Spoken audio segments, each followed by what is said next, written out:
Bapa di dalam surga, kami berterima kasih pada akhir tahun sekali lagi kami boleh mengikuti Natal untuk tahun 2020 ini.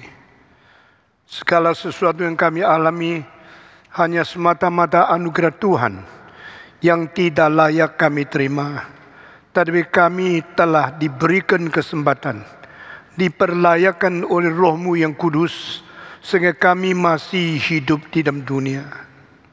Masih boleh berkumpul, masih boleh memuji, masih boleh berdoa, masih boleh bersekutu di dalam cinta Yesus Kristus yang abadi, yang mendalam. Mengingat berapa banyak orang yang tidak bisa mengikuti kebaktian hari ini karena telah dipanggil oleh Tuhan melalui penyakit COVID-19. Tuhan, kami bersyukur kepada-Mu karena Tuhan tetap mengingat dan tetap mengasihi dan memberikan tangan-Mu yang hidup untuk memimpin kami di dalam dunia yang sangat fana ini. Kami berdoa kiranya malam ini kami boleh dipimpin oleh Roh-Mu yang kudus masuk ke dalam kebenaran dan kami boleh mengerti makna Natal lebih mendalam lagi. Dengar doa kami dan berkati setiap orang yang hadir di dalam ruangan ini atau di ruangan bawah John Calvin atau di ruang Hosana. Kami juga berdoa bagi mereka yang berada di rumah masing-masing. Mereka ikut streaming dan mereka tidak bisa hadir sendiri di sini. Tuhan pimpin satu persatu sehingga secara rohani kami masuk ke dalam kelimpahan dan juga kebesaran rahasia Tuhan yang tersimpan di dalam firman yang diwahyukan kepada umat manusia. Pakailah hamba-Mu yang hina dan beri kekuatan kepada dia untuk menyampaikan firman Tuhan dengan bijaksana surgawi. Dengar doa kami Tuhan. Kami serahkan semua ini ke dalam tangan Tuhan.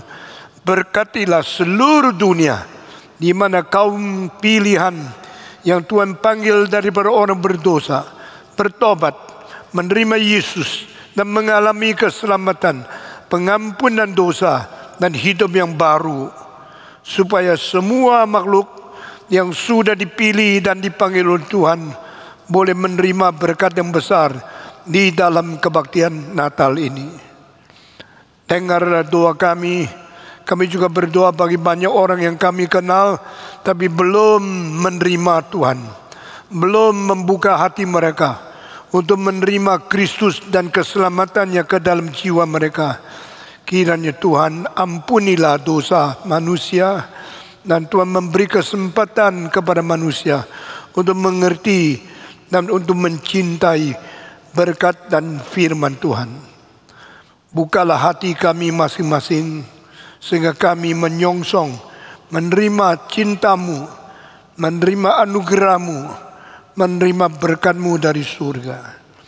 Dalam nama Yesus Kristus, penebus dan juru selamat kami yang hidup, kami sudah berdoa. Amin. Tahun ini adalah tahun yang sangat-sangat unik, tahun yang sangat-sangat sulit, dan tahun yang sangat tidak biasa. Kita sering kira anugerah seharusnya dari dulu sampai besok terus sama, ternyata tidak. Kebiasaan kita terima boleh terus berjalan seperti abadi tidak berubah, ternyata tidak. Kita memikir orang kita kenal pasti terus berdampingi dengan kami menuju kepada umur kita yang sudah tua atau umur yang panjang. Ternyata tidak. Ada orang baik-baik baru ada tidak lama yang lalu beserta kita. Mendadak sudah stop sudah berhenti nyawanya, sudah berhenti napasnya, sudah berada di kuburan. Alangkah sedihnya kita melihat orang-orang yang kita pernah kenal, pernah hidup bersama-sama, pernah berlangkah sama-sama di dalam perjalanan rohani, pernah melayani bersama-sama di dalam ladang Tuhan. Tapi mereka pergi pada waktu yang tidak direncanakan. Berapa tahun yang lalu saya berada di Palu, memimpin kebangunan rohani Kapin dan kota yang hanya 15% orang Kristen itu. Kristen banyak di bukit-bukit, di gunung-gunung, tidak banyak di kota. Tapi kita sampai di situ, kita mengadakan kebaktian di kota Palu. Mendapatkan tempat cukup luas tidak gampang, dapat gedung besar tidak gampang. Maka kita sering pilih tempat terlepas, tempat di hadapan kota, ada ruang-ruang yang dipakai sebagai open air gathering, tempat bertemu secara terbuka di dalam kota-kota tersebut. Lalu kita akhirnya mendapatkan satu tempat cukup besar, bisa kira-kira menampung 10.000 orang. Waktu kita mengadakan Kapin, kita dengan iman, dengan doa, dan dengan berpandang kepada Tuhan, berilah anugerah, berilah berkat Tuhan untuk kota ini, di mana kita akan dengan berani mengabarkan Injil Yesus Kristus, meskipun kotanya bukan kota Kristen. Dan Tuhan memberkati saudara yang pernah ikut Kapin, tak mungkin lupa di dalam kesanmu bagaimana Tuhan pimpin satu persatu kota. Sekarang mau ikut, belum tentu Tuhan kasih kesempatan lagi. Jikalau tahun depan setelah selesainya gangguan COVID masih ada Kapin, saya sudah siap terjun kembali ke dalam desa-desa, kota-kota kecil, ke pulau-pulau, ke daerah-daerah yang sangat terpencar di seluruh Nusantara, pergi berteriak, berkhotbah mengenai Yesus yang pernah datang di dunia ini. Sebelum berapa hari, tua-tua Timothy pergi ke kota itu mencari kebetulan keadaan sebagainya apa yang terjadi. Dia sangat teliti dan sangat rajin menanti dengan pengharapan dan doa. Saudara-saudara, sampai hari kita mau bikin kebaktian itu, jam 2 baru diberikan izin lagi. Tapi jam 6 mesti mulai. Waktu berapa jam? Mana cukup waktu beritahu kepada orang. Ada yang di bukit, ada yang di gunung, ada yang di pedalaman. Harus kerja berat untuk beritahu kepada orang Kristen. Sekarang kebaktian tetap ada. Nanti malam jam 6:30 mulai Kapin. Lalu banyak orang mulai kerja berat, pergi ke tempat-tempat, pergi ke bukit-bukit, beritahu kepada gereja-gereja yang terpencar di daerah-daerah. Mereka boleh berkumpul di kota Palu karena pendeta Stephen Tong nanti malam akan khotbah di sini. Saya juga hari itu kapal terbang sampai di Palu. Lalu saya masuk hotel, saya siap-siap jam 6:30 mulai kebaktian. Pada waktu kita baru tahu hari itu, baru diberikan kembali, diberikan izin untuk kebaktian. Kita bersyukur kepada Tuhan. Lalu sampai di tempat, saya tidak sangka kira-kira 8.000 orang sudah terkumpul. Saya sangat berterima kasih di setiap desa, setiap kota ada orang yang sangat rajin melayani Tuhan. Bukan seperti Anda sebagian yang cuma enak-enak di Jakarta, tidak pernah mau tahu bagaimana sulitnya pekerjaan Tuhan di tempat yang sulit, yang kecil, yang jauh di pulau, ada tempat tidak ada listrik, kita mesti minta ANIM, yaitu perusahaan listrik, memberikan listrik khusus, dan kita minta izin, kita bayar, dan kita bikin panggung cukup untuk pengkhotbah, untuk penyanyi, untuk kor, untuk pemain musik, dan untuk yang lain memberikan pengumuman dan sebagainya. Kita harus bikin panggung cukup besar dengan kayu-kayu, papan-papan, diikat, kerja setengah mati, dan dari Jakarta kirim speaker, pengeras suara ribuan kilo terlebih dahulu sampai di kota itu. Barang siapa yang pernah ikut berbagian tidak mempersiapkan panggung, mempersiapkan ribuan kursi dengan sewa. Kadang-kadang desa kecil, seluruh desa tidak bisa disewa kursi lebih dari 2.000. Lalu mesti bagaimana pakai cara pinjam atau dari gereja atau dari sekolah. Sangat sulit mempersiapkan satu kebaktian. Tidak sama seperti di sini, semua sudah ada. Kursi sudah pasang, AC sudah pasang, tinggal kita mencapkan stop kontak, langsung AC-nya mulai bekerja. Di setiap desa sulit sekali terpasang layar yang besar karena banyak orang tidak bisa dekat, mesti lihat dari jauh. 8.000 orang itu cukup banyak, maka yang di tempat yang jauh tidak bisa lihat wajah pengkhotbah. Mereka melihat dari para layar yang disiapkan, ditiup dengan angin, berdiri dengan tinggi. Lalu speaker harus bisa menembusi ratusan meter sampai di pinggiran lapangan itu orang mendengar.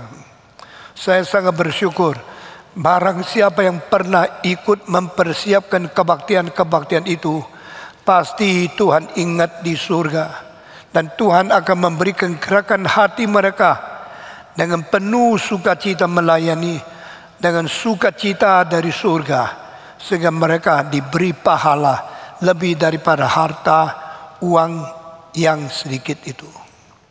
Saudara-saudara, begitu saya sampai di tempat itu, saya lihat banyak mobil, polisi. Saya tanya, kenapa begitu banyak mobil polisi? Dari pusat perintahkan, kalau ada kebaktian agama Kristen, dijaga baik-baik. Jangan sampai terjadi huru hara.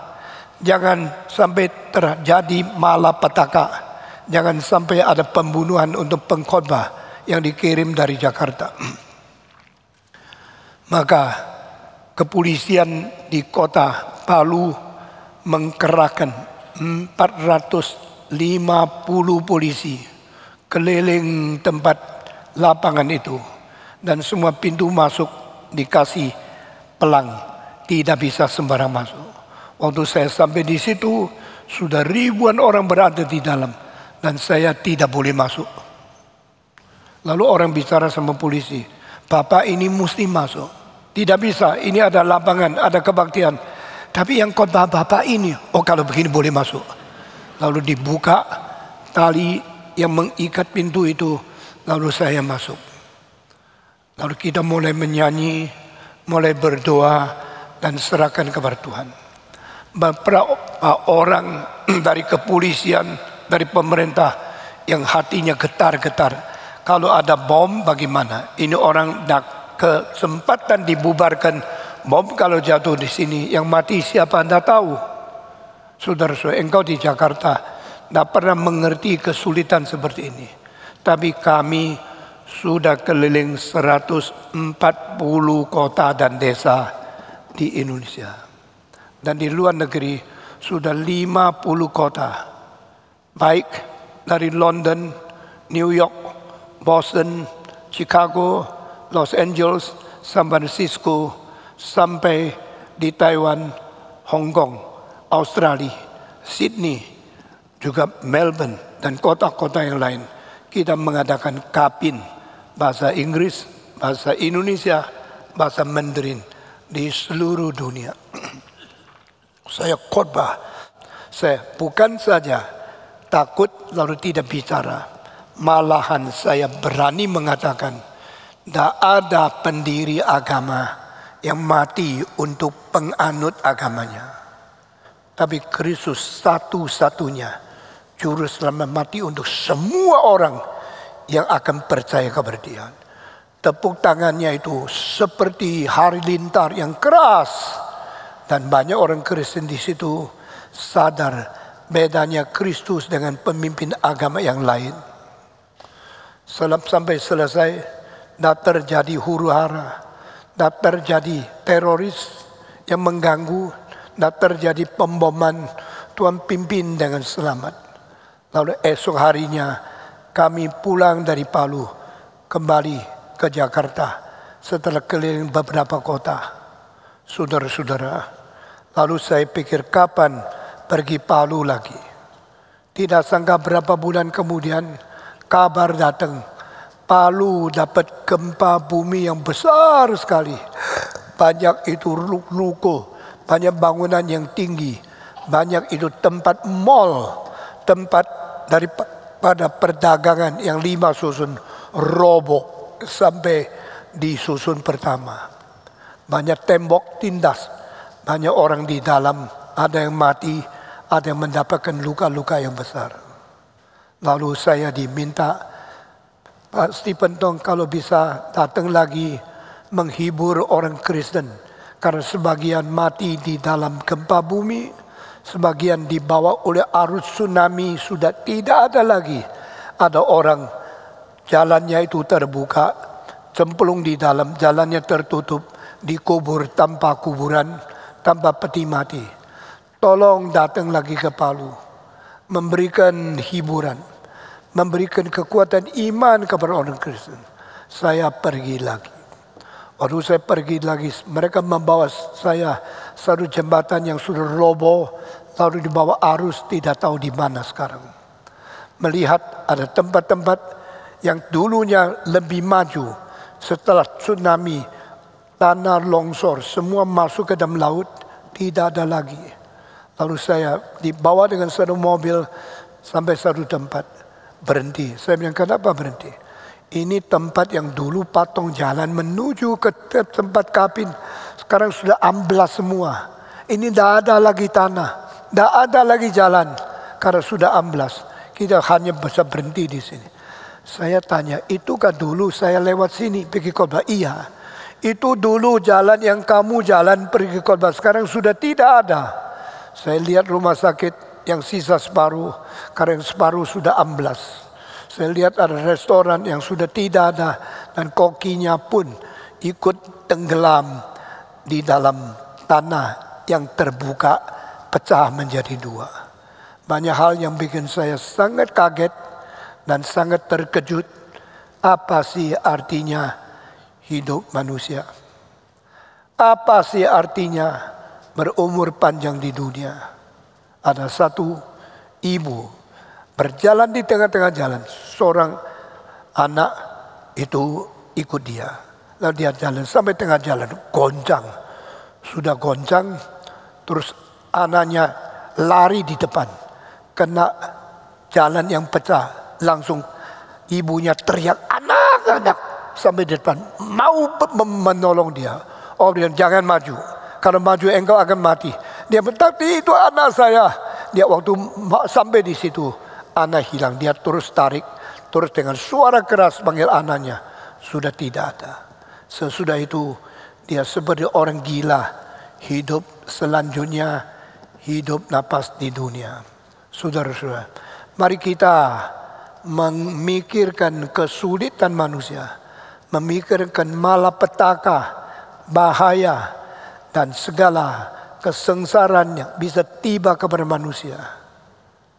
Saudara-saudara, tahun ini kita kehilangan beberapa orang yang ikut kebaktian di sini, sekarang sudah bertemu dengan Tuhan karena COVID. Tua-tua Joseph Cakra sudah tidak ada. Ada seorang pemimpin KUR di Bintaro, sekarang sudah tidak ada. Ada beberapa ibu yang pernah duduk di belakang sana, sekarang sudah tidak ada. Tunggu sampai kita bertemu dengan mereka di surga. baru kita melihat mereka kembali. Maka setiap tahun bisa ikut Natal, anugerah Tuhan. Bisa melewati tahun yang baru, anugerah Tuhan. Saya tidak sangka sampai umur 80 saya masih bisa berdiri, saya masih berkhotbah kepada saudara. Tetapi tahun ini dan tahun depan mungkin saya bisa melayani 50 kota Indonesia. Karena COVID semua ditunda dan tidak tentu tahun selanjutnya masih bisa tidak. Tahun depan, tahun selanjutnya saya mau mimpin kira-kira 40 kota di luar negeri. Semua ditunda. Selama berbulan-bulan ini, orang tua ini cuma dari kamar ke kantor, dari kantor ke kamar. Saban hari jalan-jalan. Mikir banyak, tapi tidak bisa pergi, tidak berkhotbah. Tidak bisa melayani, tidak bisa terbang lagi. Saya baru tahu apa yang kalimat Yesus. Selama masih siang, bekerjalah untuk Tuhan. Kalau malam sudah datang, tidak ada orang bisa bekerja. Kalimat itu benar. Saya masih sehat. Saya masih bersuara berkhotbah. Saya ingin pergi, tapi tidak diterima. Setiap minggu ke Singapura. Sekarang kalau saya ke Singapura, suruh berhenti 14 hari, tidak boleh keluar. Sesudah baru khotbah. Saya biasanya minggu ke Singapura, Senin saya kembali lagi. Dulu minggu ke Singapura, Senin sudah ke Kuala Lumpur. Sekarang minggu, tunggu minggu depan, dah bisa lagi, dah bisa lagi, dah bisa lagi. Akhirnya puji Tuhan, hari ini hari Natal, saya boleh melihat kira-kira 1.500 di sini dan 500 di bawah dan di aula di pinggir. Ini semua berkat Tuhan. Kiranya Tuhan memimpin kita. Hari Natal saya harus berkhotbah. Kebanyakan saya yang berkhotbah selama 31 kali Natal. Hanya di GRII. Saya sendiri berkhotbah. Saya masih ingat kali pertama hari Natal tahun 1989. Saya mau tanya, 1989 tahun pertama Natal GRI. Waktu itu sudah di GRI, coba angkat tangan. 1, 2, dan sampai 10.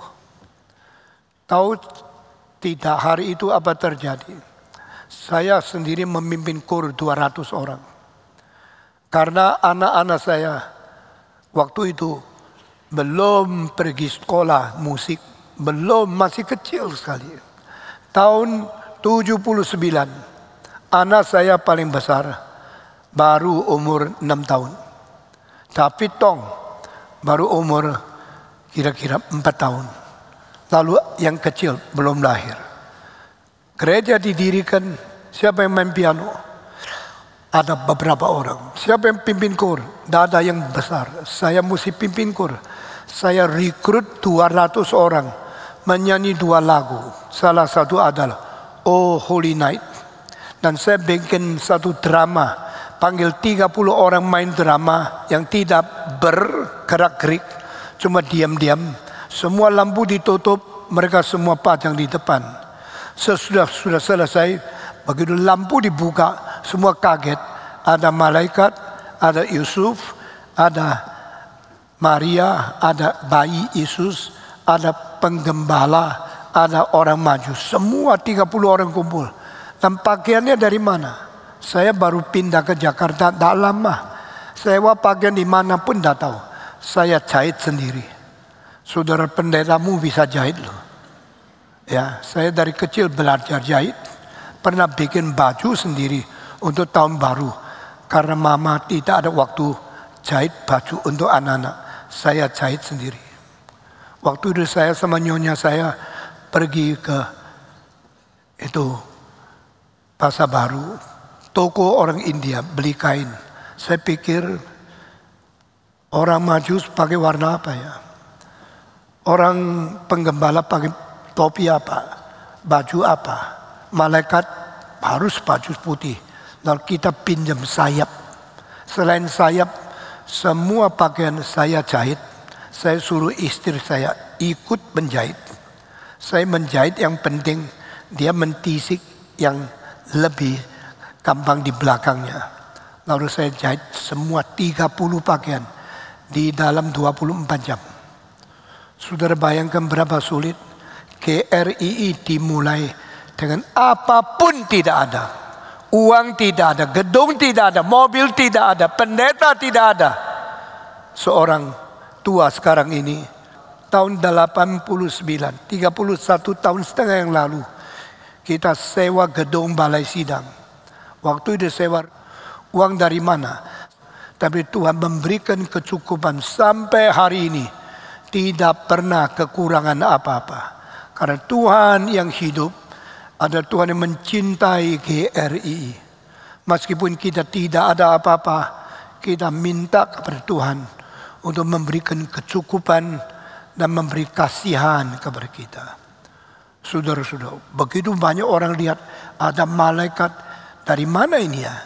Ada Yusuf, ada Maria, ada bayi Yesus, ada penggembala, ada orang Majus, semua foto-foto. Karena itu cuma 1 menit selesai. Lampu tutup, tidak lagi. Mereka pulang ke belakang. Itu drama bisu.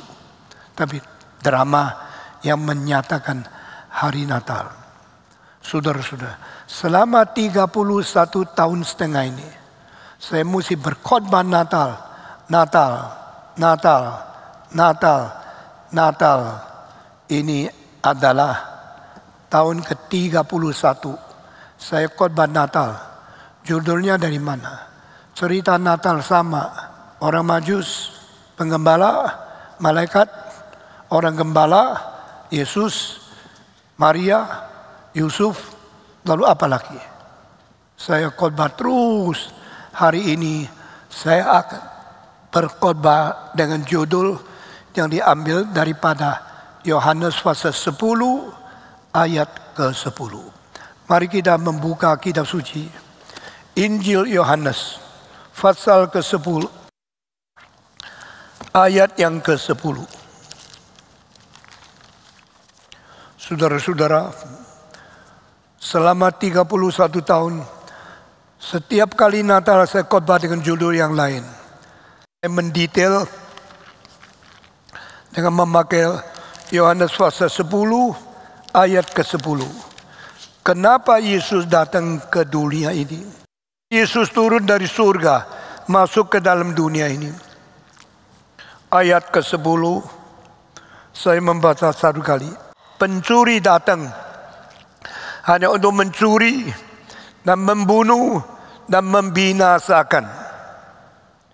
Aku datang supaya mereka mempunyai hidup dan mempunyainya dalam segala kelimpahan.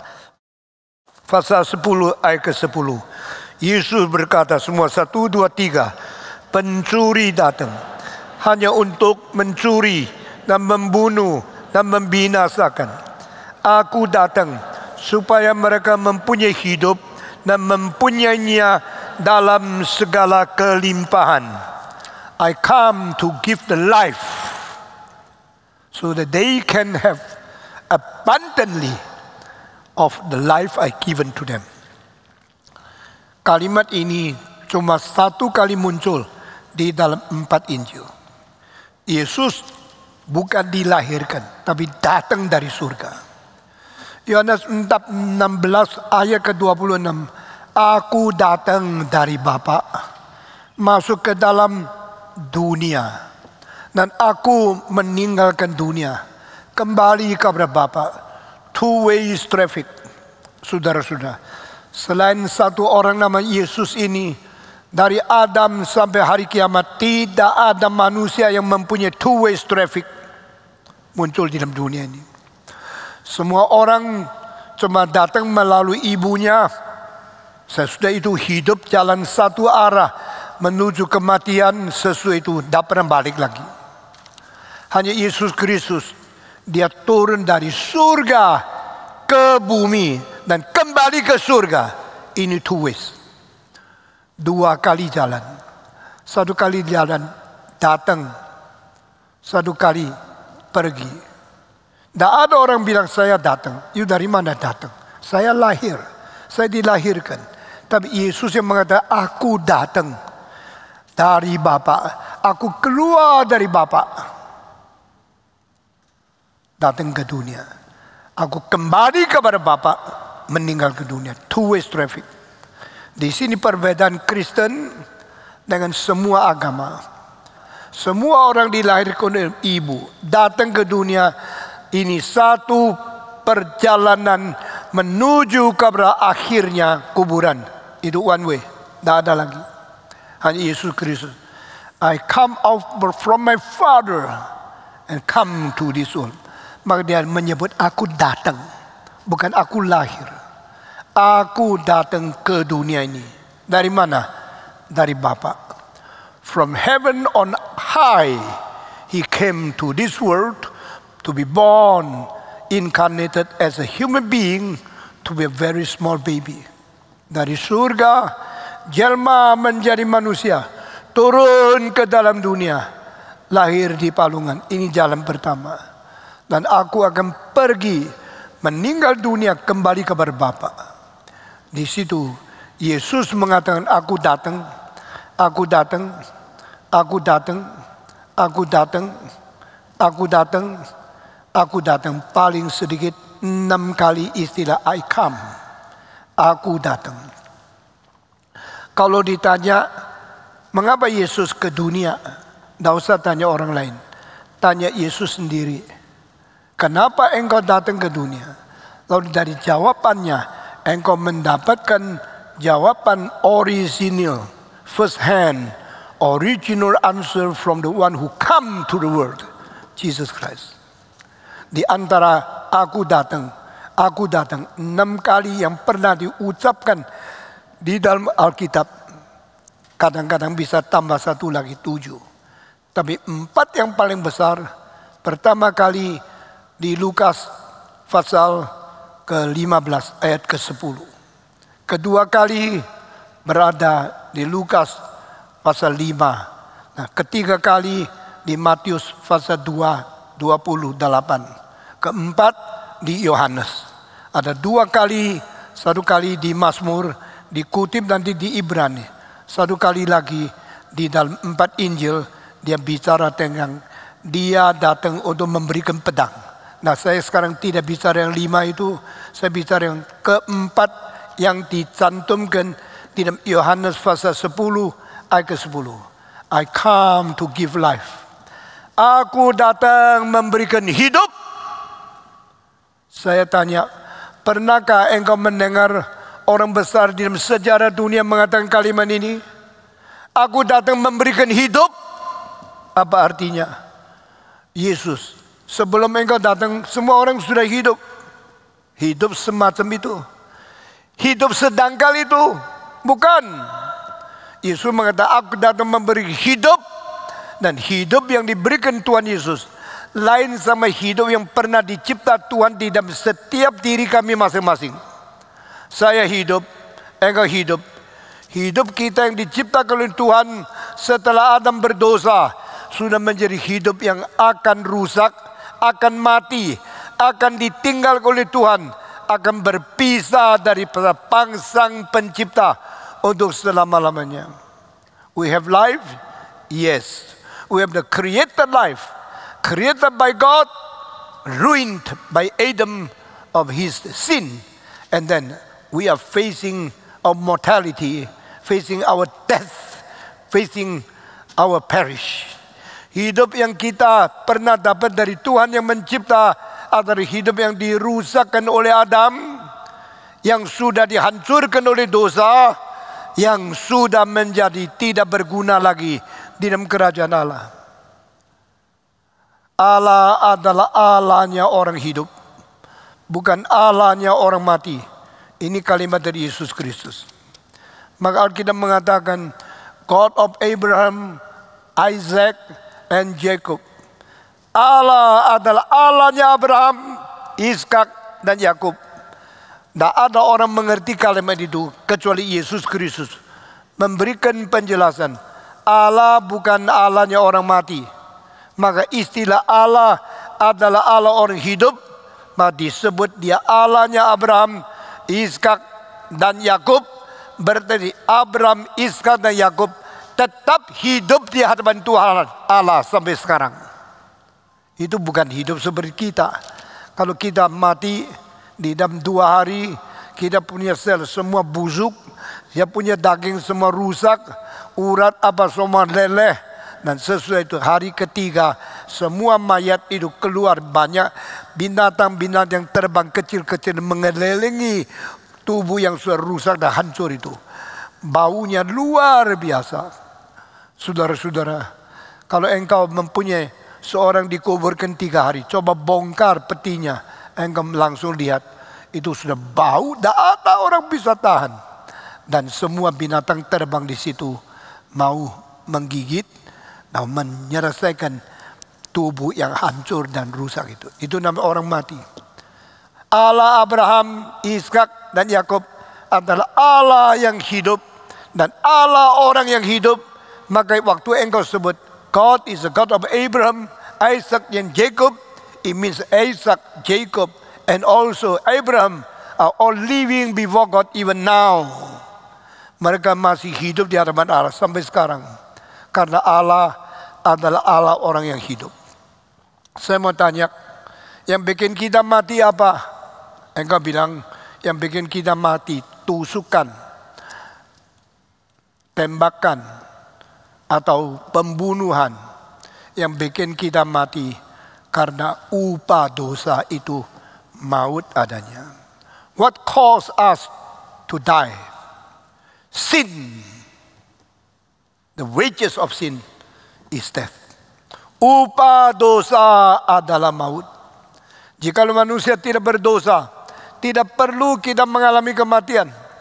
Jika kita tidak pernah berbuat dosa, kita bisa hidup terus di berkat Tuhan dengan anugerah aslinya. Tetapi karena sudah ada dosa, dosa masuk ke dalam hidup kita, maka merusak tubuh kita, dan akhirnya kita menjadi orang bisa mati. Kita senang orang hidup, apalagi orang yang elok, orang yang pintar. Kita senang bergaul dengan mereka. Tapi bagaimana eloknya, bagaimana bagusnya setelah mati 3 hari, tidak ada orang mau mencium dia, mencintai dia, bergaul dengan dia, kuburkan dia di dalam tanah. Itu satu-satunya jalan, karena dia sudah mati. Upah dosa adalah mati. Lalu Yesus Kristus berkata, aku datang memberikan hidup. Kalimat ini tidak pernah diucapkan oleh pendiri agama manapun. Abraham tidak, Musa tidak. Tidak ada satu orang di dunia, berapa hebatnya agama, berapa hebatnya dia punya kerohanian, boleh mengatakan aku memberikan hidup. Tapi Yesus berkata, I come to give life. Kalimat ini membuat saya seumur hidup pikir lama sekali. Saya pikir tidak habis-habis. Apa artinya Tuhan memberikan hidup? Apalagi kalimat disambung dengan bahkan memberikan hidup yang berkelimpahan. Apa artinya memberikan hidup, bahkan hidup yang berkelimpahan? I will give life to you and give abundant life to you. Orang sama-sama hidup, orang yang hampir mati masih ada napas, tetap masih hidup. Tapi dia tidak bisa menolong orang lain. Saudara-saudara, setiap ibu pada waktu suaminya sakit, anaknya sakit, dia tidak berani sakit. Dia tidak boleh sakit. Lihatlah, wanita pada waktu keluarga tidak kecelakaan, berapa kokoh, berapa tahan, dan berapa berani dia berjuang dengan kesulitan. Yang dibikin oleh Tuhan, yang sanggup mempunyai kekuatan paling besar adalah ketahanan ibu. Setiap ibu itu orang agung. Setiap ibu membesarkan anak, setiap ibu harus diingat jasanya. Karena mereka di dalam kesulitan keluarga, mereka paling kokoh, paling kuat, paling bertahan menghadapi segala kesulitan. You sering melihat sekeluarga semua sakit, cuma ibu melayani, kasih obat, kasih minum, bawa ke dokter, semua dikerjakan ibu. Sampai semua sudah sembuh, baru dia boleh sakit. Selalu sang ibu sakit terakhir, karena dia tidak boleh sakit. Satu perasaan tanggung jawab di hatinya, keluarga ini perlu saya, suami saya perlu saya, anak saya perlu saya mana boleh sakit. Bagaimana susah dia bertahan seperti orang laskar yang paling berani. Sesuai layani semua sudah sembuh, baru dia jatuh sakit. Itu keberanian dari mana? Kekuatan dari mana? Satu kekuatan ketangguhan yang tidak ada pada orang biasa, ada pada seorang ibu. Di Skotlandia pernah terjadi seorang anak kecil main-main di ladang, ditangkap oleh elang dengan kedua cakarnya, membawa anak itu lalu terbang. Seluruh kota ketakutan semua melihat anak bayi dibawa sama elang dengan cakar yang besar itu, lalu terbang terus sampai di gunung. Mereka matilah. Tidak ada orang bisa tolong ini. Kalau matanya dicucut akan menjadi buta selama-lamanya. Lalu mereka bilang, ayo pergi yuk, mari kita cari anak ini di gunung. Kira-kira di mana ada tempat elang terbang. Mereka tahu, tapi tidak ada orang bisa pergi. Semua ketakutan. Karena itu gunungnya sangat curam. Ada seorang serdadu, dia berani sekali, dia naik sampai separuh. Terlalu sulit, dia mundur. Semua kira anak itu pasti mati dan tidak mungkin diselamatkan. Tetapi tidak, berapa jam lagi melihat ada seorang gendong anak itu turun ke bawah. Masih hidup, meskipun banyak tempat sudah luka-luka oleh cakar dari elang itu. Mungkin elang itu lihat anaknya begitu elok, begitu lucu, sayang menggigit atau makan dia. Akhirnya orang ini bawa turun, semua lihat siapa dia? Ibunya sendiri. Lalu orang tanya, ibu, bagaimana engkau bisa panjat gunung? Bagaimana engkau bisa sampai di atas pohon bawa bayi kembali? Dia bilang, saya juga tidak tahu. Saya cuma tahu tidak boleh mengizinkan saya punya anak mati di dalam tangannya daripada cakarnya elang itu. Saya bagaimanapun manjat. Saya tahu beberapa orang akhirnya mundur pulang. Saya terus naik. Akhirnya dia pakai segala cara sampai di tempat paling tinggi, membawa bayinya selamat pulang sampai bawah. Hanya ibu yang asli. Ibu anak itu sendiri yang mempunyai kekuatan karena hidup menolong hidup yang lemah. Itu namanya hidup berkelimpahan. Yesus berkata, aku datang memberikan hidup, bahkan memberikan hidup yang berkelimpahan. Ini kalimat salah satu paling besar di dalam sejarah manusia. I come to give life and give you life abundantly. Saya memberikan hidup dan memberikan hidup yang berkelimpahan kepada kamu.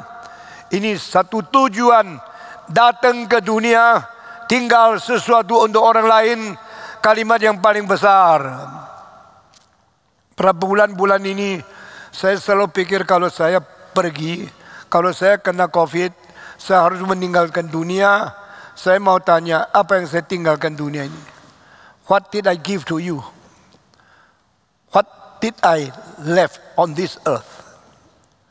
Aku tinggalkan apa untuk zaman ini? Aku beri apa kepada orang yang datang GRI? Aku sudah memberikan apa di dunia ini supaya manusia boleh menikmati? Saya tidak ngerti. Tapi saudara-saudara, ada orang pergi, orang ingat dia memberikan kejahatan. Ada orang hidup di dunia memberikan kesan mencuri, perusak, pemecah belah, pemarah, datang membuat dunia hancur.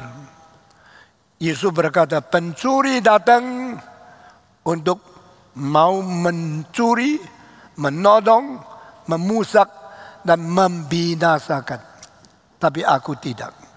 Kalau kita bandingkan kalimat ini, pencuri datang hanya untuk mencuri dan membunuh dan membinasakan. Sekarang di dunia ada dua macam pemerintah. Semacam pemerintah membohong, membunuh, dan membuat rakyat susah payah. Semacam pemerintah berusaha bikin negaranya makmur, jujur. Ada presiden yang taunya cari uang sebanyaknya untuk isi kantong sendiri, untuk korupsi sebanyaknya untuk berkaya sendiri. Ada semacam pemimpin yang baik datang bekerja mati-matian, lalu korban sendiri tidak pakai uang itu memberkati orang-orang di bawahnya dia. Yesus memberikan kita dua macam pemimpin. Semacam datang seperti pemimpin, tapi cari kesempatan untuk mencuri, untuk merusak, untuk membinasakan orang yang ikut sama dia. Yesus bilang, saya tidak. Aku datang memberikan hidup kepada domba-dombaku. Aku datang memberikan hidup kepada anak-anakku. Aku datang memberikan hidup kepada manusia yang mengikut aku, dan memberikan hidup berkelimpahan kepada mereka. Saya sempat memikir lama sekali, apa artinya hidup berkelimpahan. Pada satu hari saya gegar otak. Di dalam gegar otak ketiga kali. Saya gegar otak 3 kali.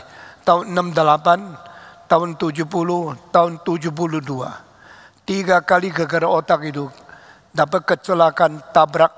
Sesudah itu seluruh dunia pusing, goyang. Saya tidak bisa bangun. Lalu diangkat ke mobil, bawa ke rumah sakit. Pertama kali saya 40 hari baru bangun daripada gegar otak. Itu di Jakarta. Kedua kali 31 hari di rumah sakit di Surabaya. Ketiga kali 16 hari sakit di rumah sakit. Saya ceritakan pertama kali waktu saya gegar otak, otaknya kocak. Akhirnya 9 bulan tidak bisa lihat lurus, harus lihat ke pinggir. Di dalam 9 bulan itu, saben hari dunia seperti putar-putar. Saya sangat tidak bisa tenang.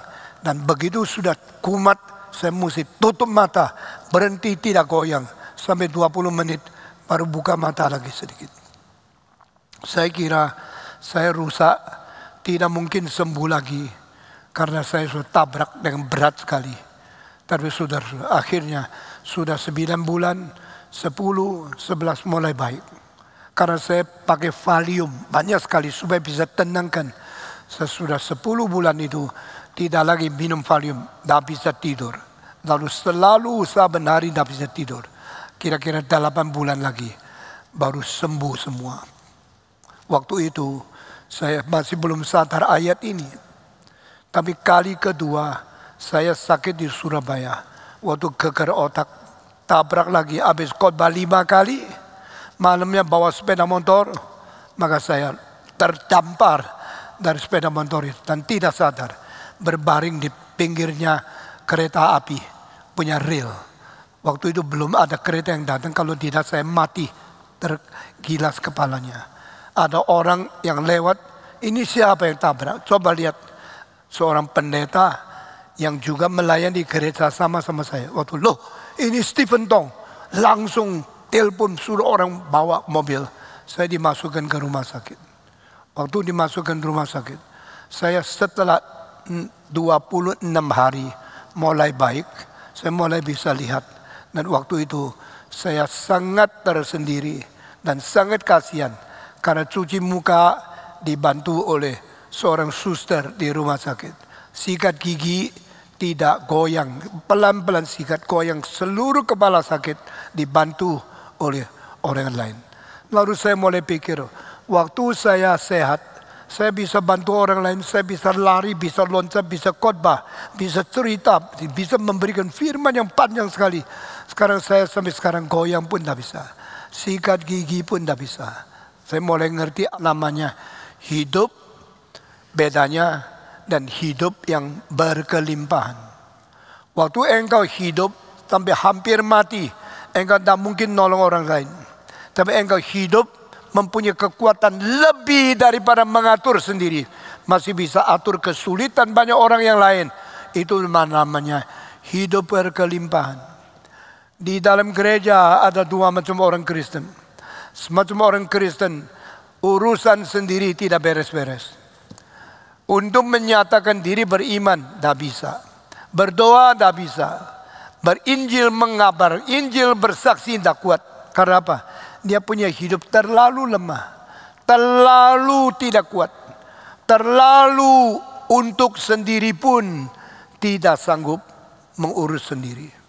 Maka dia harus dibantu orang lain. Ada orang Kristen kalau tidak dibesuk tidak datang. Kalau tidak didoakan tidak pernah bisa doa. Kalau tidak dipaksa tidak pernah baca kitab suci. Kalau tidak pernah didorong tidak pernah mau mengabari Injil. Karena hidup untuk sendiri pun tidak cukup. Tapi ada orang Kristen yang selain sendiri beres, iman beres, doa beres, baca kitab suci, bersekutu dengan Tuhan beres. Dia masih mempunyai banyak waktu pergi menolong orang lain, ajak orang lain, berdoa untuk orang lain, kabar Injil kabar orang lain. Karena hidupnya hidup yang berkelimpahan. Saudara-saudara, saya mau tanya, sudah berapa lama engkau menjadi orang Kristen? Sudah berapa lama engkau berdikari imanmu? Jangan sampai jatuh digoda oleh iblis. Sudah berapa lama engkau bisa mempunyai iman yang kuat, berperang dengan iblis, dan engkau tidak pernah takut kalau dirimu terlalu lemah. Karena engkau mempunyai life. You have the life, firm life, standing still life. Engkau mempunyai strong life, healthy life, dan engkau bisa berdiri, bertahan, tidak jatuh di dalam dosa, tidak tergoda dan binasa. Saudara-saudara, General MacArthur yang telah memenangkan peperangan dunia kedua di Asia, dia menulis satu doa seorang bapa, a father's prayer. Waktu saya masih muda, saya senang sekali doanya General MacArthur. Saya menghafal, tulis ulang. Di dalamnya ada satu kalimat, I am a father of my son, my father in heaven. I am a father on this earth. Let I pray for my son. Do not give him the easy life. Give him a very difficult, a very dangerous, a very struggle life. Bapa sebagai ayah seorang anak, saya minta Tuhan kasih anak saya, jangan kasih hidup yang enak, yang licin, yang lancar. Kasihlah dia hidup yang susah. Biar anakku berjuang, biar anakku susah, biar anakku mengetahui bagaimana berdikari, jangan hanya bersandar kepada orang lain. Banyak orang kaya, kalau anak sekolah di luar negeri dikirim sebanyak-banyaknya karena ketakutan satu hari kurang makan. Maafkan, saya bukan orang kaya. Waktu anak-anak saya sekolah di Amerika, sebenarnya saya tidak rasa harus perlu kirim. Tapi banyak orang di keluarga bilang, kalau bisa kirim, ya sudah, saya kirim. Tapi saya kasih cuma sepertiga, paling banyak dah sampai separuh perongkosan yang dia butuhkan. Lalu saya bilang, you mesti kerja sendiri, kerja berat, berbanting tulang, bersusah payah, supaya engkau tahu jadi manusia tidak boleh terlalu enak. Sekarang anak saya semua belajar bagaimana berdikari, bagaimana menghidupkan kebutuhan sendiri, dan mereka hampir tidak pernah perlu pinjam uang.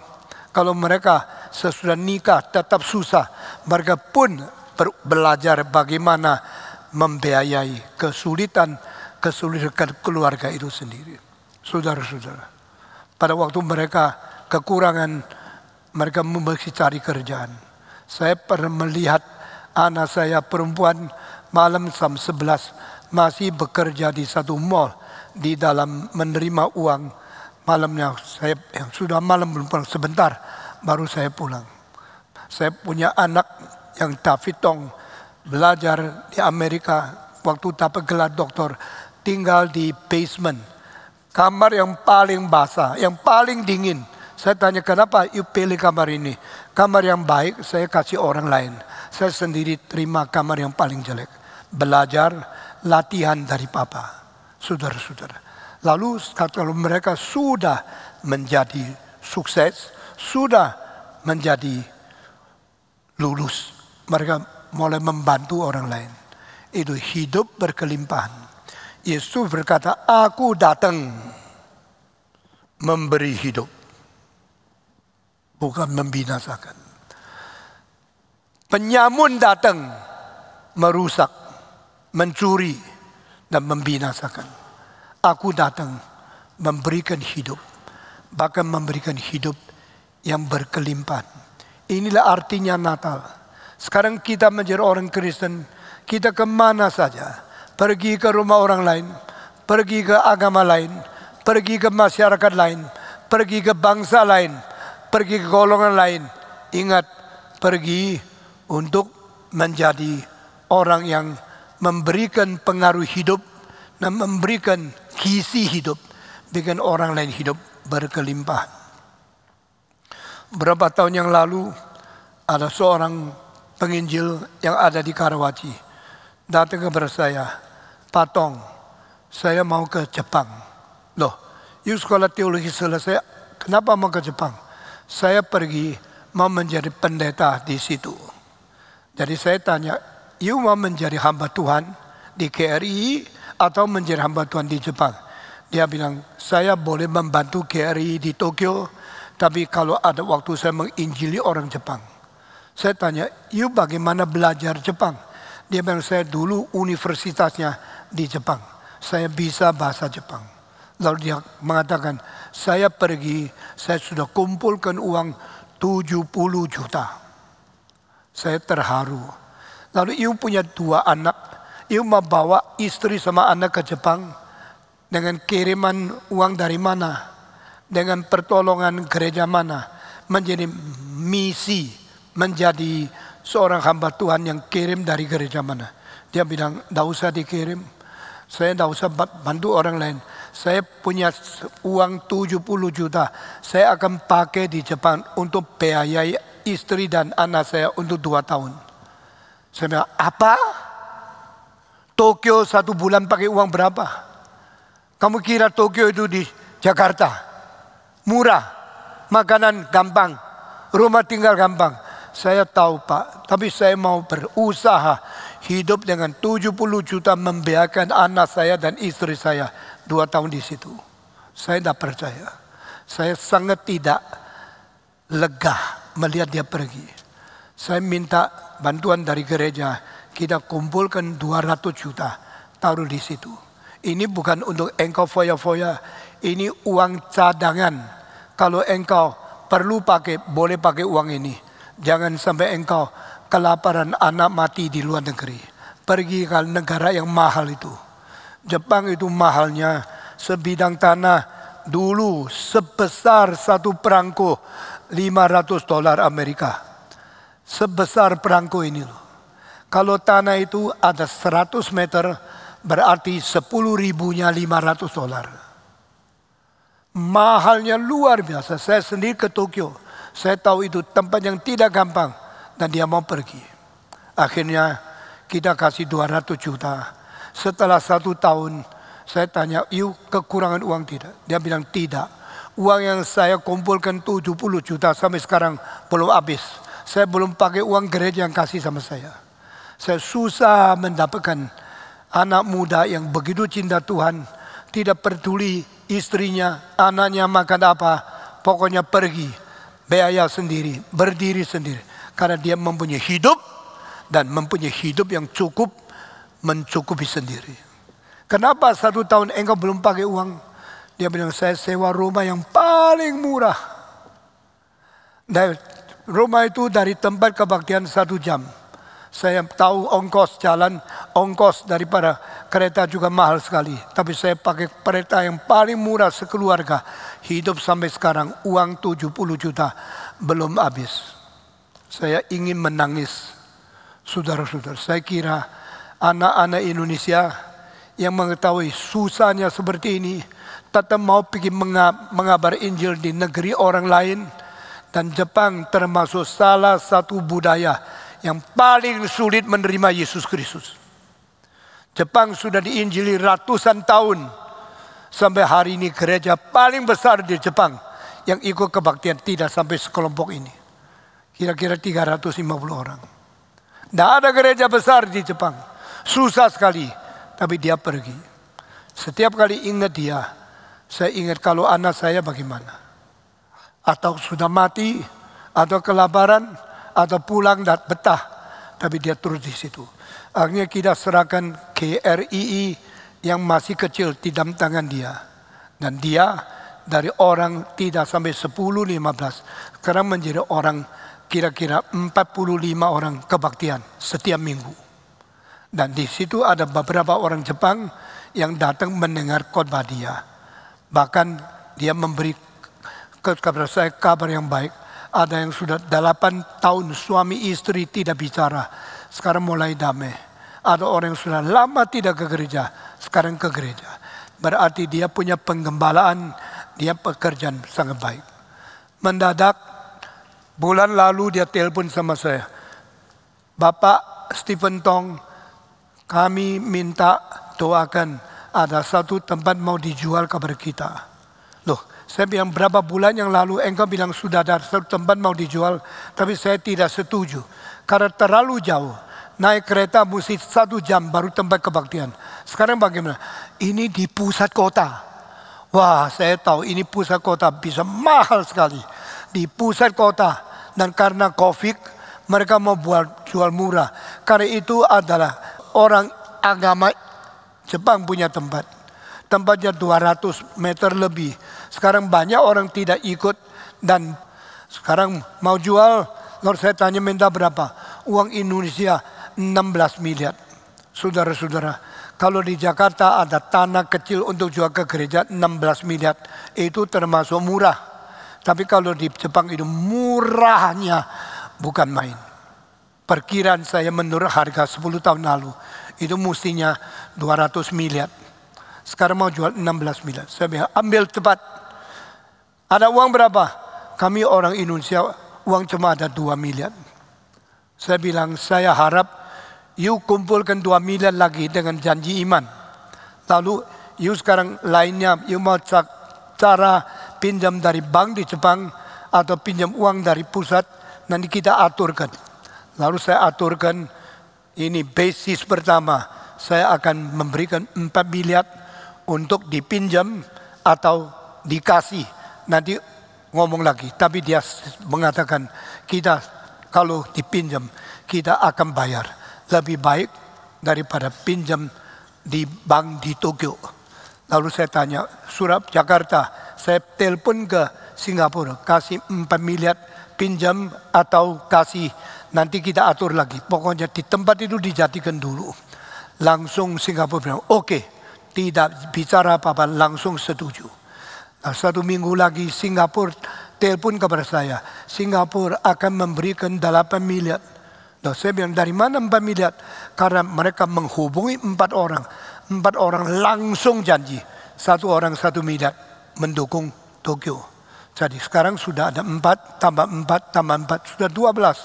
Saya bilang, you sendiri mesti bangkitkan 2. You sekarang ada 2, bangkitkan 2 lagi. Meskipun orang Indonesia sangat kurang uang di situ. Mereka di dalam 1 minggu melalui khotbah, bukan khotbah, pembicaraan saya. Di dalam 10 menit saya bicara tentang mari kita sama-sama dari cabang, dari sini mendukung supaya jadi. Lalu mereka di dalam 1 jam dapat lebih 2 miliar. Yaitu janji iman, bukan uang tunai. Sehingga sudah ada 14 miliar. Lalu mereka bilang kalau bisa diturunkan tempat itu 14 miliar. Kalau tidak bisa 16 miliar. Lagi tunggu terakhir. Lalu karena kayu semua mesti rombak. Rombak mesti 29 miliar lagi. Saya bilang itu nanti urus lain. Tempat itu ambil dulu. Karena setelah COVID akan naik harga. Kita tidak mungkin beli. Maka saya minta dia cepat-cepat. Setiap KRI kalau sudah bicara sama saya langsung bilang cepat ambil. Jangan kehilangan kesempatan. Sudah kasih saya dana, saya mulai gambar, mulai desain. Saya tidak terima 1 rupiah uang. Satu-satu jadi. Saudara-saudara, setiap tempat beda kondisi, beda harga, beda kesempatan. Waktu Sydney, saya pergi sendiri lihat, satu gereja mau dijual. Akhirnya termasuk atasnya itu semua adalah bahan-bahan yang menyebabkan kanker. Saya bilang tidak mau. Lalu saya pergi lihat lagi satu tempat kecil, tidak mungkin dibangun dengan baik. Saya tidak mau. Pergi lihat satu gudang yang besar kira-kira 700 meter. Saya kira ini saya mau. Lalu di dalam satu kesempatan sinode berapat, saya bilang sini harus selesai. Di dalam 3 kali 24 jam, di dalam 3 hari harus ambil tempat itu. Akhirnya mereka cepat-cepat dan akhirnya betul-betul diambil hari kedua. Tidak sampai 3 hari. Setelah ambil, orang datang sudah mau ambil dengan harga jauh lebih mahal. Sudah jatuh di dalam tangan kita. Jadi apa yang saya kerjakan banyak orang tidak ngerti. Saya tidak bisa melihat semua rata, semua equal. Itu ada pikiran daripada kakaknya, daripada anak terhilang. Saya tidak berbuat jahat. Adik ini kenapa pulang langsung dikasih sapi? Kenapa langsung dipakai pakaian? Ada kasus istimewa. Yang istimewa jangan disederhanakan. Jangan diordinarikan. Karena ini kalau tahun depan COVID sudah selesai. Lalu orang Jepang naikkan tanah lagi 3 kali. Kita tuh sudah tidak bisa beli. Nah ini sekarang kecuali orang yang kasih 4 orang itu. Yang lain semua boleh pakai pinjam. Tapi dia mesti bayar. Saya bilang kalau engkau pakai uang pinjaman dari bank bisa hidup. Dia percaya saya bisa hidup. Saya bisa bayar. Dengan setiap minggu persembahan akan tambah. Saya beriman kepada Tuhan. Saya kira orang seperti Eri itu salah satu hamba Tuhan yang sangat-sangat kita harus cintai. Dan saudara-saudara, ini adalah negara Sakura satu-satunya yang kita kirim mengabari Injil di situ. Dan selain orang Indonesia sudah dikuatkan dari 10 orang menjadi 45 orang. 3,5 kali di dalam 1 tahun setengah.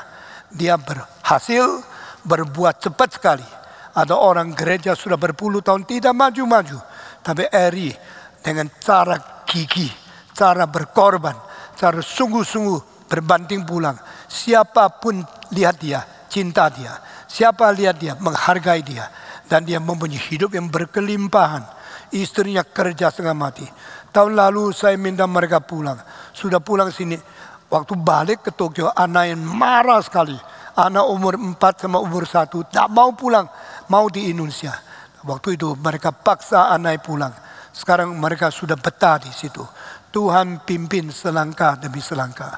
Saya kira hamba Tuhan tetap dididik oleh Tuhan. Dibentuk oleh Tuhan secara sangat berbeda. Tapi kalau mempunyai jiwa, mau berkorban, mau sengsara, mau menderita, itu menyatakan hidup yang berkelimpahan ada pada dia. Saya percaya banyak hamba Tuhan yang baik Tuhan taruh di dalam GRI. Dan saya harap sebelum saya meninggal, saya bisa lihat berapa yang saya sasarkan terjadi. Bisa satu-satu terjadi. Dengan cara yang unik dan cara yang sangat berbeda dengan cara orang-orang lain menjadi pemimpin. Saya pemimpin yang tidak terlalu ikut peraturan yang sangat kokoh atau yang sangat rutin. Saya mempunyai banyak keadaan yang sangat istimewa atau yang exception saya jalankan. Akhirnya Tuhan memberkati satu-satu jadi. Nanti tanggal 31 kita ada kebaktian. Tanggal 1 tahun baru ada kebaktian dan perjamuan suci. Jam 9 sampai jam 11.30 saya kebaktian dan pimpin perjamuan suci di sini. Kecuali waktu tidak cukup. Saya langsung naik mobil, makan siang di mobil. Lalu dari sini terus menuju Solo. Malam itu saya akan membuat soft opening gereja Solo yang baru jadi. Satu-satu jadi. Kita bersyukur kepada Tuhan. Tuhan memberkati kita. Terakhir saya mau bicara kepada saudara. Apa bedanya Kristus dengan semua yang lain di dunia ini. I come to give life. And to give abundant life to my sheep. Aku datang memberikan hidup. Maka memberikan hidup yang berkelimpahan kepada domba-dombaku. Ini kalimat yang teragung. Mengapa dia ada di dunia? Saya tadi tanya, kalau hari ini engkau mati, dunia dapat apa melalui Hadirmu pernah berapa puluh tahun di dunia ini. Kalau Stephen Tong mati, orang ini orang pernah bangun GRI, pernah bangun STTRI, pernah kerja ini. Kerja saya harap saya diingat sebagai orang yang bukan menjadi orang egois. Ada orang yang rela berkorban, hidup untuk orang lain, hidup untuk Tuhan. Richard Pratt khotbah di gereja kita bahasa Inggris. Jesus Christ holds nothing for himself when he was in this world. Yesus Kristus tidak mendapat apapun, tidak memegang apapun, tidak menyimpan apapun untuk diri dia selama dia di dunia. Yesus berkata, I come to give life. Yesus tidak memberikan uang, memberikan hidup rohani kepada kita. Sekarang ingat, di dalam agama yang diberikan kepada kita itu apa? Ajaran baik dan jahat. Jahat dan baik. Agama apapun bicarakan tentang baik, jahat, jahat, baik. Buddhisme kah? Hinduisme kah? Zoroasterisme kah? Sintoisme kah? Konfusianisme kah? Taoisme kah? Agama Islam kah? Semua bicara berbuat baik, jangan berbuat jahat. Kalau berbuat baikmu lebih dari berbuat jahatmu, dapat tambah baik di sisi Tuhan. Agama. What did religion give us? Good and evil. This is all about. In the content of the religious teaching, bicara tentang baik, jahat, jahat, baik. Apa yang diberikan oleh ilmu, ilmiah, science give you knowledge, and do you know or you don't know? Tahu, tidak tahu. Belum belajar ilmu, engkau apapun tidak tahu. Sudah belajar ilmu, engkau mengetahui. Aku tahu. Istilah ilmu di dalam bahasa Inggris science. Science daripada Latin skio. Skio berarti I know. Aku tahu karena aku belajar. Dari guru kasih pengetahuan. Tahu, tidak tahu. Ini adalah ilmiah. Agama baik, tidak baik. Sains tahu, tidak tahu. Apa yang diberikan filsafat kepada manusia? Bijaksana, bodoh. I give you the wisdom. Filosofi daripada filosofos. Daripada phileo, Sophia. Daripada phileo sama Sophie. Sophia berarti bijaksana. Phileo berarti aku mencintai. Belajar filsafat untuk mengerti bijaksana. Jangan menjadi orang bodoh. Mengerti bijaksana. Menjadi engkau lebih cerdas, lebih pintar, lebih satu kelas tinggi pengetahuan dari orang lain.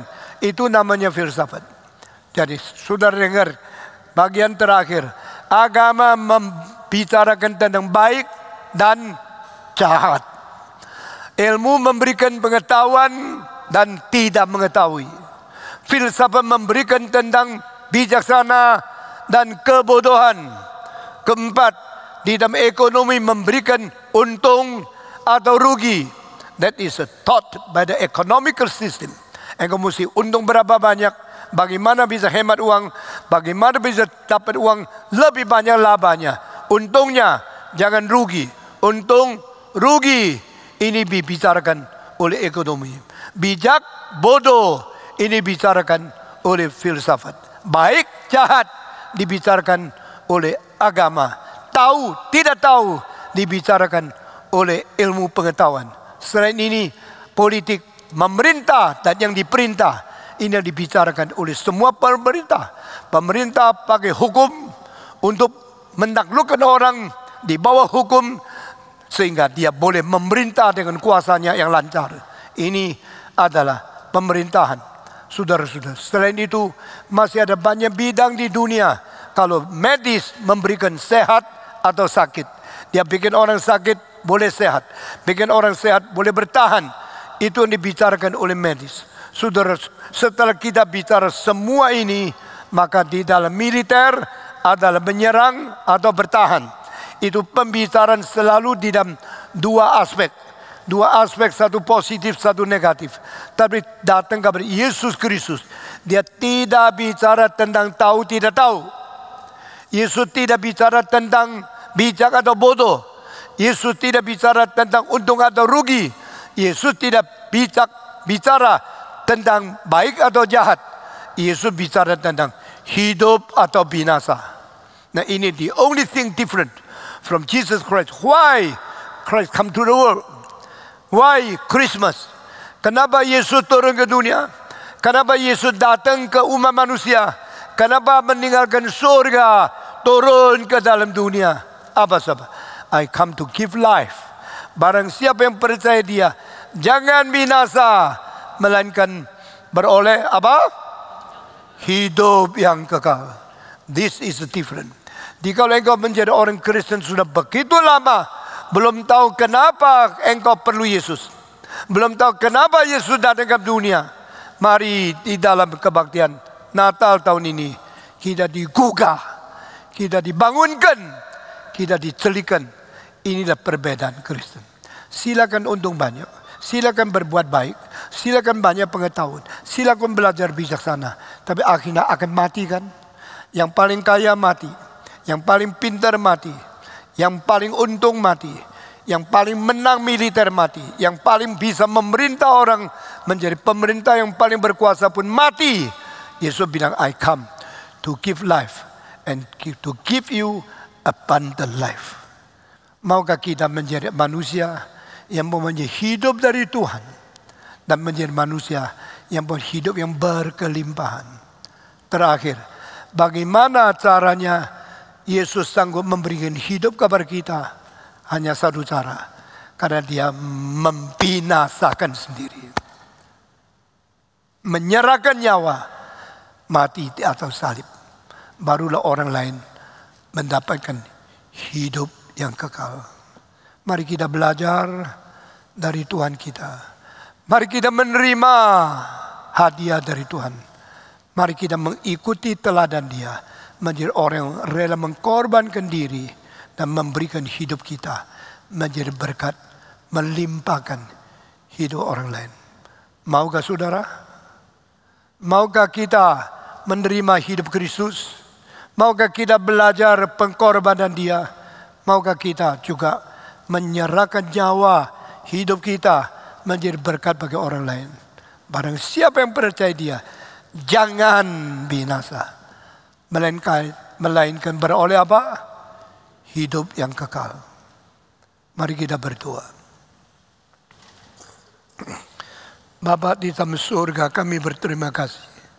Jikalau engkau tidak turun ke dunia, yang kita banggakan adalah pengetahuan, bijaksana, untung rugi, kebajikan sendiri, dan segala keberhasilan kami yang kami sombong dan kami tidak tahu akhirnya bagaimana kaya, bagaimana baik, bagaimana bijak, bagaimana mengetahui. Toh akhirnya kami akan masuk neraka karena upah dosa adalah maut. Tetapi Kristus memberi hidup yang kekal menurut kehendak Allah, mati di atas kayu salib. Kiranya cinta kasih-Mu dan keselamatan-Mu betul-betul merubah dan memberikan hadiah yang besar kepada kami, sehingga kami boleh lepas dari ikatan dosa dan kebinasaan, dan kami boleh menjadi manusia yang diberi hidup yang kekal dari Tuhan. Dengar doa kami yang kami panjatkan dalam nama Yesus Kristus, penebus dan juru selamat kami yang hidup. Amin.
Tuhan.